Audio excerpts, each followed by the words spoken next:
This is Show Up as a Leader, a show from People Forward Network, helping you maximize your positive impact on the world by becoming your best, fully authentic self.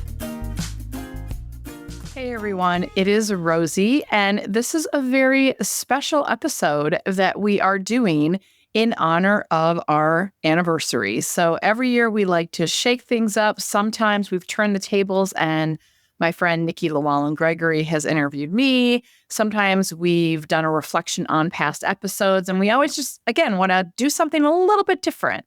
And so today I thought, I have not done a solo episode in a while, and I want to just be me and you. And honestly, I want to express a heartfelt thank you to all of you who have been listeners, whether it's your first time or you've been with us since the beginning. And just honestly, thank you for your support over the past 4 years. It is really hard to believe that we are wrapping up 4 years and going into our 5th year already. And you have helped the show reach over 100,000 downloads, and we are now in over 50 countries. Just take that in for a minute. The magnitude of the message and the conversations that we're having. And it's because of you who tune in, who subscribe, who share the episodes, and it makes such a huge difference. And I think for me, what this milestone means is it is an affirmation of why we keep doing this show. It sounds like a good idea at the start. Hey, let's have a podcast. And you realize how much work goes into it and the love and everything that is involved from the guests, myself, and there's an incredible team that makes this happen. And people are like, why do you keep doing it? And it is just an affirmation that there are people out there who believe in and understand the value of building and nurturing more human workplaces. At the end of the day, don't we all want and deserve to not have work suck the life out of us, to feel like we can be our authentic selves and have a positive impact around us when it comes to work, that we can gain some new knowledge and wisdom and insights and inspiration to help us get out of our own way. Because make no mistake, I always say, just because I lead this stuff, I facilitate this stuff, I teach this stuff, selfishly, it's because I need these conversations and tools because I'm a human being. And newsflash, as human beings, we're messy. We screw up. We get in our own way. And so anybody that tries to pretend they're some kind of guru and has it all figured out or is impervious to the messiness of being human, I would say red flags, walk away, beware. And what I am so appreciative of, the conversations that we are having on this show and we've had for the past 4 years and will continue to have moving forward, lean into that messiness of being human, normalize it, help us see the commonality in our human experience and how to move through it. So I am just eternally grateful of this journey that we've been on and where we're going to be going from here and doing it in community with all of you. And so for those of you who maybe haven't been around since the beginning, I thought I would share a little bit about how the heck we even got started with this podcast and the whole purpose behind it.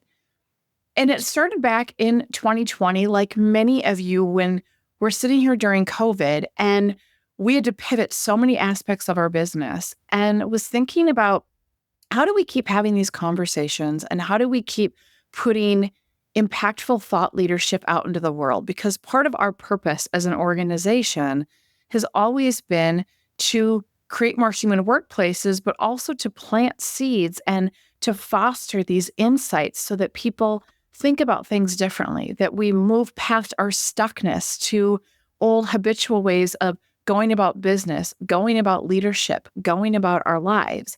And our normal avenue for doing that, I do a lot of speaking. I do a lot of keynoting at conferences. I do a lot of facilitation of workshops. And thought leadership was a huge way that we planted those seeds, was a huge way of putting our message out there. And when COVID happened, many of those events didn't just switch to virtual, they flat out got canceled. And we started realizing that we were going to miss an opportunity when the world needed a focus on humanity and togetherness when so many were isolated. And what was that going to look like? And so I thrown around the idea for several years of having a podcast, but I also knew how much work they were. I had no idea what was all involved, but I knew that if I was going to do it, I needed to do it in a thoughtful way, but also in a realistic way that would be palatable and sustainable. And so we had some great partners at the time who had some background in podcasting and were able to guide us through the process. And where the name Show Up as a Leader came from is kind of twofold, actually. If you follow our work, or if you're not, and you go out to salveopartners.com and you see how we consult with organizations, we leverage what we call 5 rehumanizing principles. And these principles are interconnected and a critical part of having effective human workplaces. And we learned during the pandemic, they also are applicable for teams, for communities, for families, not just for workplaces. And one of the rehumanizing principles is show up as a leader, because we firmly believe that leadership never has been and never will be about a title of a role. Let's be honest, we all can think of people who have the power and the authority and the title and the role, and they are in no way a leader. And we all probably know those people in our lives that maybe they don't have the formal title or the formal power or authority or job description, but man, they are absolutely showing up as leaders in their lives. They are maximizing their positive impact around them. They are showing up as their best, fully authentic self more days than not, because none of us are perfect. And they find opportunities to kind of be that person that calls those around them to greatness, that invites others to step up. And that's really how we view leadership at its core, that we all have the opportunity, and I would even say responsibility, to show up as leaders with our friends, with our kids, with our significant others, with our parents, with our colleagues, with our neighbors. The list goes on and on. And so when I thought about doing this show, I thought, every one of us can lead and influence positive change.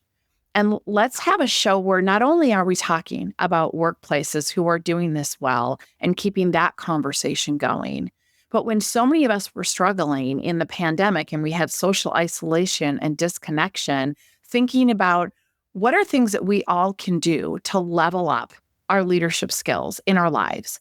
What are conversations we can be having to help us get out of our own way? Because as a coach and a consultant, I also know that it is part of our human experience to get in our own way. And let's start having those conversations about how we move past it. So when we're in that space and we think it's just us, and then we're listening to someone who is successful or has got a really great way of thinking about things, or has built a successful company, or is leading amazing teams, and we're listening to those conversations, and we might create a narrative of, oh, wow, they have it all together. Newsflash, no, they don't. They're human. And let's bring that humanity out of people. And so I was inspired by Brene Brown had launched her podcast, and I was fortunate enough to certify with her in 2019 as one of her Dare to Lead facilitators. I was inspired by Adam Grant and so many others. And I just kind of started looking at all the different podcasts that inspired me, that helped me, that I would find myself stopping and taking notes and listening again because there were things I wanted to use from it. And how did that inform how I wanted to structure Show Up as a Leader? How did that inform what I wanted to do with the show? So took lots of inspiration and used that to build the show. And the first year, I tapped into some amazing guests. Man, if you go back to the archives, I think Bob Chapman, CEO of Barry Wehmiller, he was the first person I thought of. He's been a part of our journey. And I'm like, Bob, you have to be on the show. And Kristen Hadid and some people in the conscious capitalism community and many others that I'm so fortunate to call colleagues and friends that I said, I need you to be on the show and give it some oomph and start to kick it off on a really great front. And then you start running out of, the people who you know well and start thinking about, well, how do I broaden that? And it was in our second year of the show, actually, that we made the awesome move that I am so thankful for. And we found the People Forward Network, and we moved the show over to them and started really broadening and shifting how we went about the show. And we changed some formatting things and we tightened some things up, and we are always making tweaks. And we started just being really fortunate to have outreach of guests we would have never thought of that were coming to us. We started getting introduced to a broader group of people that we maybe wouldn't have met before. And we just started really broadening the conversation, and it's kind of taken off from there. And then a little over a year ago, we thought, hey, let's add partner content contributors. Let's not just have it be me. Let's not just have it be the awesome guests that I have, but let's start bringing in other people who really are aligned with the purpose of the show, but have their own unique spin and really amazing work and gifts and wisdom and insight to bring into the world. And so we added the Energy Connection and Courage podcast that was with Rebecca Johnson and Natalie Johnson. We added the Leadership Pause with Chris Johnson. No, none of them are related, just a lot of Johnsons. We added on Rana DeBoer series. We are now bringing on Claire Chandler, just such richness that I'm just super, super, super excited about. And I don't know. I don't know about you all, but selfishly, I learn so much from my guests. Like I get to ooh, do I get to hash out something I'm wondering about, or have them challenge my thinking, or, get some nuggets that we've applied on our own team and in our organization, or get some nuggets that I've used with my clients that have been impactful. And I am so thankful. So for all of you who have been a guest on the show, man, you just have made it so amazing. And I think what warms my heart is when I hear from listeners about this episode. Oh man, that really spoke to me. Or, I took that with me, or that was so what I needed to hear. Like the universe was talking to me today.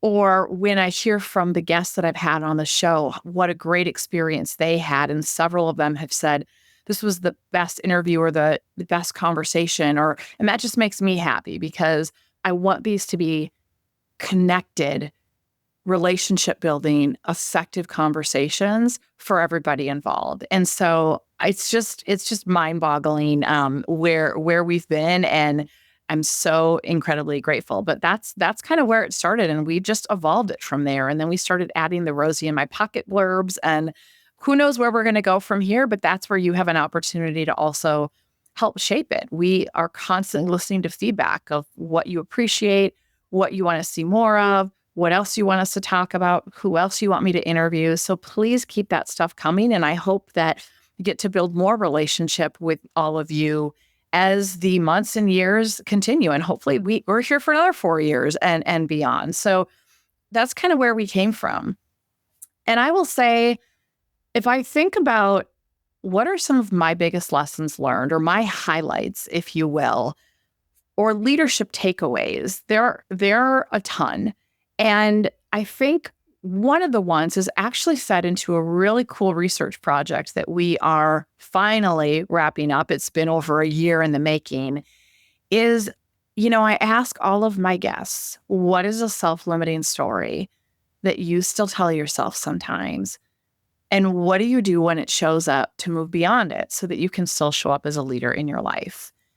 And I started to see a lot of common themes as people would talk. A lot of people will talk about imposter syndrome. A lot of people will talk about, the not enough narrative coming in. A lot of people will talk about, this perfectionism. And I just started to see such common threads that are part of our shared humanity, regardless of our background, regardless of our age, regardless of really any other characteristic about us that makes us a unique human being.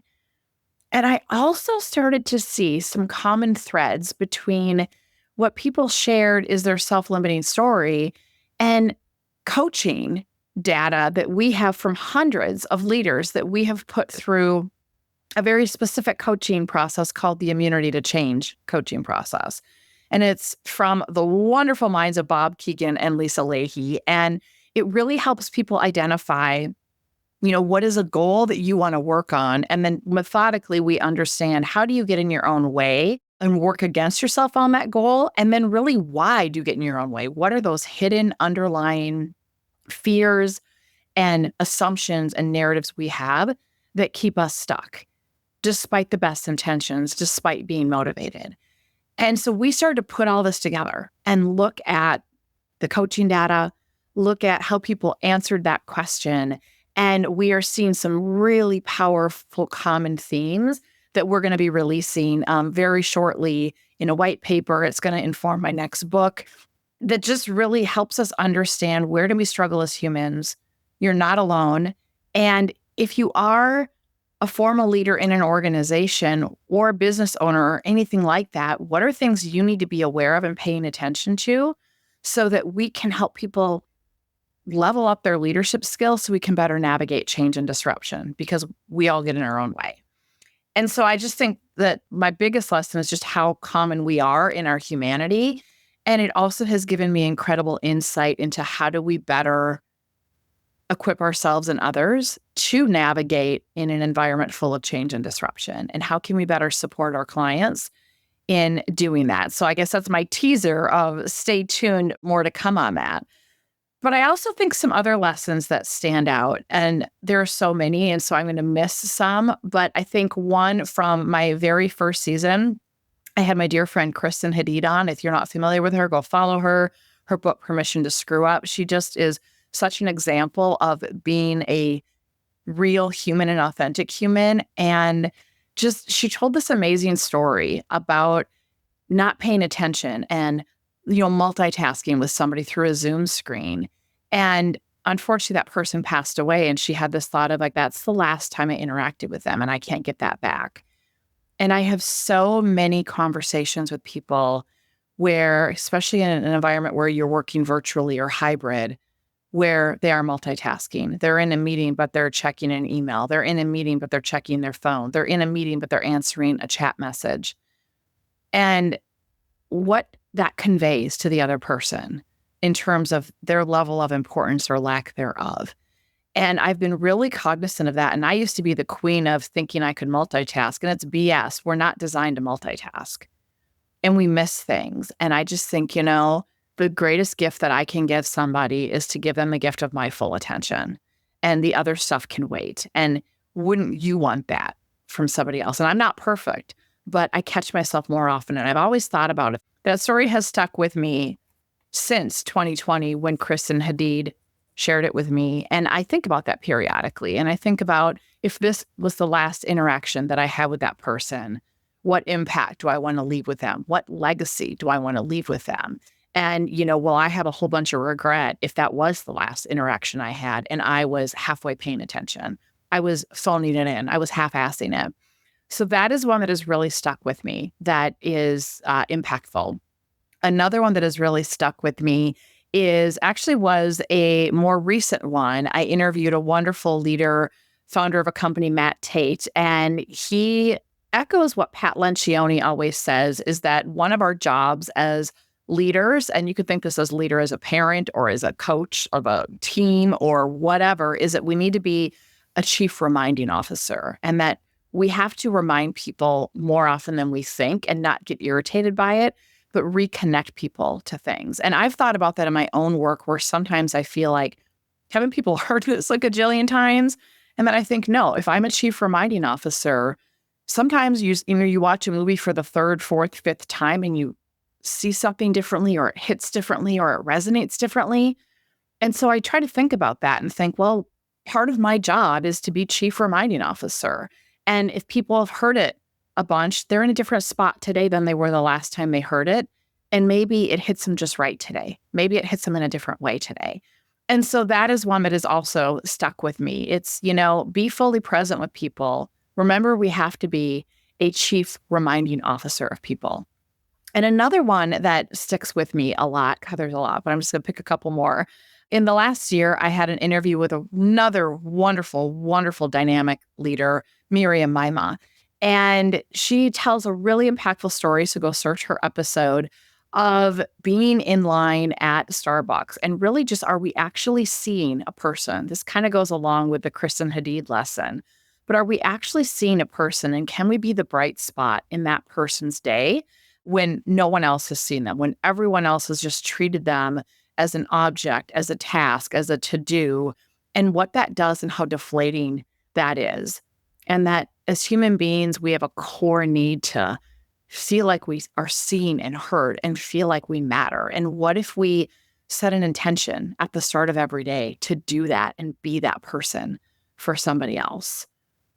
And then that feeds me into a conversation I also loved with the wonderful Jen Marr. She does incredible work on showing up for people and bridging this gap between how most of us care, but most of us feel unseen and not cared for, particularly when we struggle. And after having Jen on my show, I connected with her. We stayed connected. I became part of her inspiring comfort and showing up facilitator community. And we started using that work with our clients. And it is a game changer. And she has a book coming out in 2025 from a leadership standpoint. And her work is so needed, and it bridges the gap of, are we helping people be seen, particularly Gen Zs who are struggling because they're the first generation who has grown up with a smartphone in their hand. And they are the first generation that has had nonstop exposure to social media and just what that does with our development and our cognition and our emotional regulation. And I'm the parent of a younger end Gen Z, and I just know the struggles that we've been through. And her work resonates with me so, so deeply. I've had other guests that talk about our plagiarized programming or kind of that head trash that we have. Others that talk about how we are looking at our work and just, are we being reasonable about it? And a lot of the conversations are around shifting our mindset and recognizing that maybe what we've done in the past doesn't work anymore, isn't applicable, maybe wasn't as helpful as we thought. So I could go on and on and on and on, but those are just some of the initial ones that are standing out to me. And I would encourage you to go check all those episodes out. And if I think of the common thread, it's, can we all just pause a little bit? Can we slow down? Can we give ourselves and other people maybe a little more grace and recognize that being a human in this disruptive world is hard? Some days are harder than others. Our world is so divisive at times, and we feel sometimes that with our world going so fast that we have to match that speed. And I have to remind myself of this. But sometimes if we can just slow down and pause and be present in a conversation and, take a breath before we respond to something, it makes all the difference in the world. And that intentional act of pausing, that intentional act of challenging and reframing and fact-checking our stories that we're always going to have to do, is newsflash. Like, that never goes away. We just get better at doing it quicker. But when we do that, we disrupt this autopilot that is part of being human. Our brains are designed for survival, are designed to be on high alert for threats, are designed to protect us. And so we tell ourselves all kinds of crappy stories that help us feel safe, that are designed to protect us, but they have a cost. They keep us from evolving. They keep us from connecting on an authentic level. They keep us from growing. And so many of the conversations have elements of that I hope help you get out of your own way, help you better lead a team through change, help you better parent somebody, help you be a better spouse, a better friend, whatever way in your life you're showing up as a leader. These conversations are designed to give you something to think about, to reconnect you with tools that maybe you've heard before, but now you're hearing in a different way because you're in a different spot. And my hope is that as we continue to have different conversations and our world evolves, that this content is evergreen and that you can draw off of a 3-year-old episode, a 4-year-old episode, and leverage it to help you be the better version of you. So I want to give you a sneak peek of where we're going, because we have lots of really cool things that are coming up. I've got some amazing guests lined up that have fabulous new books out. Man, your reading list, be ready. Your reading list is going to blow up. So whether you're an Audible or you are reading it electronically, I'm still the old school, buy the book and highlight and tab it. However you read, there are going to be lots and lots of books you're going to be needing to add to your reading list. So stay tuned to that. I'm super excited for some of the authors that we're having on who are doing incredible work. I mentioned we have a brand new content partner coming on, Claire Chandler. She has been a guest twice. And when we had a spot opened up, I was like, you got to come on. And she's going to talk about growth on purpose. And she's just a fireball of energy and just really, really aligns with where we're going with the show. So I'm so excited for her series that is going to start launching. We have our research that is coming out after the first of the year, and we are going to be leveraging that and talking more about that and probably doing more Rosie in My Pocket episodes on that and having conversations around it and releasing a white paper, working on a book, working on some new talks. So really super excited about just being able to get more of that message in a different way with our unique research coming out starting next year. And as you maybe heard at the beginning of the show, we are having this virtual gathering on December 10th, where I'm so geeky excited to have this platform that People Forward Network has created, where listeners can actually engage more deeply with the show, with the community that's part of the show, not just with me. And so I am excited to test this out. We're going to be the first to go on this platform. And so I hope lots of you are there and mark your calendars, because I just think that's going to be fun. And I really am excited to find ways to actually have a two-way relationship and build relationships with all of you in this audience more deeply than we have in the past. So with that this is my call to action is remember, mark December 10th on your calendars. You're going to see a link for it in registration in the show notes. So go to that. Help us celebrate this 100,000 listener milestone, 50 countries. Help us celebrate, wrap up our fourth year and usher in a fifth year of all kinds of great stuff and participate in the Ask Rosie Anything section. I love these. I haven't done one of these, honestly, since the first year of the podcast. And it was so fun, the questions that I got. And like, it's fair game. I'm a pretty open book, but whatever you want to talk about, we're just going to have an Ask Me Anything session. So again, the link to register is in the show notes. So I really, really hope that you can join me on December 10th. I would love to spend some time with you. I would love to be bombarded and just see what happens when people ask me anything. So again, lots to look forward to. And so it's just been kind of fun to have this reflection time, do a solo episode, hang out and speak with all of you. And I just, again, cannot thank you enough for being part of this journey. For those of you who write reviews, those of you who share episodes, those of you who comment on social media, those of you who reach out to us directly and talk about how this conversation or this tool or this guest or this whatever impacted you from the show, that is what keeps us going. That is what warms my heart. And I know that if one person can be impacted and think differently and show up differently, there is a ripple effect. And we are having that ripple effect. And I so appreciative of the loyalty of our listeners and all of you and just all you're doing in the world to take the inspiration that you get from this show to go out and make a difference in your lives. So thank you, thank you, thank you. I hope to see you on December 10th. And let's continue forward and show up as brave, courageous, amazing, sparkly, kick-ass leaders in our lives. I'm Rosie Ward, and this is Show Up as a Leader. To learn more, head over to peopleforwardnetwork.com and, of course, hit that follow button.